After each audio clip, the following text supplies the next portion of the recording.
વિશ્વકર્મા અખિલ યુવા મંડળ દ્વારા વિશ્વકર્મા જન્મજયંતિ નિમિત્તે શોભાયાત્રા કાઢવામાં આવી હતી।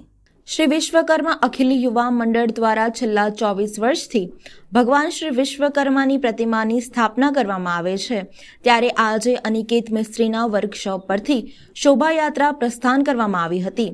શ્રી ભગવાન વિશ્વકર્માની આરતી કરવામાં આવી હતી, સાથે જ ભવ્ય શોભાયાત્રા કાઢવામાં આવી હતી। આ શોભાયાત્રા ઉમિયા સ્ટ્રક્ચર આર્ટ યમુના મિલ ડભોઈ રોડ વડોદરાથી નીકળી હતી અને ભાટવાડાની નીચ સ્થાને પહોંચશે। જય વિશ્વકર્મા। સૌ વિશ્વકર્મા વંશજોને આવતીકાલે વિશ્વકર્મા જયંતિની હાર્દિક શુભકામનાઓ।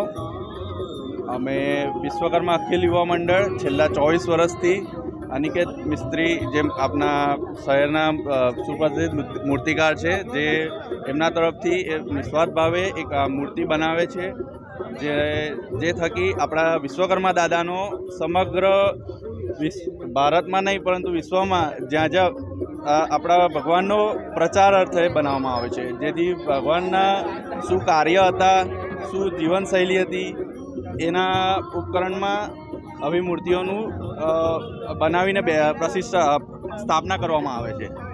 અને અમે સૌ એક ગ્રુપ છે અમારો 20-25 જણનું, જેમાં બધા નિસ્વાર્થ ભાવે સેવા આપે છે, જેમાં અનિકેતભાઈ જે મૂર્તિકાર છે એમના તરફથી ઘણી એવી સરસ સેવા આપે છે આવી ઉત્કૃષ્ટ મૂર્તિ બનાવીને।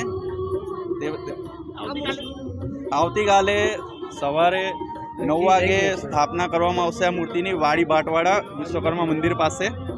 ત્યારબાદ સાંજે મહાઆરતીનું આયોજન છે અને પરમ દિવસે 23 તારીખે સવારે આરતી અને સાંજે મહાઆરતી 5:30 વાગે છે આપણા મૂર્તિના સ્થાન પર, ને ત્યાંથી આપણું દાદાની મૂર્તિની વિસર્જન યાત્રા જે નીકળશે આપણા વાડી ભાટવાડાથી ચોખંડી થઈ માંડવી થઈ અને આપણે ન્યાય મંદિર ફુવારા પાસે આ મૂર્તિનું પ્રતિકાત્મક વિસર્જન કરવામાં આવશે, જેમાં 5 નદીઓના જળથી અભિષેક કરી દાદાનું મૂર્તિનું વિસર્જન થશે।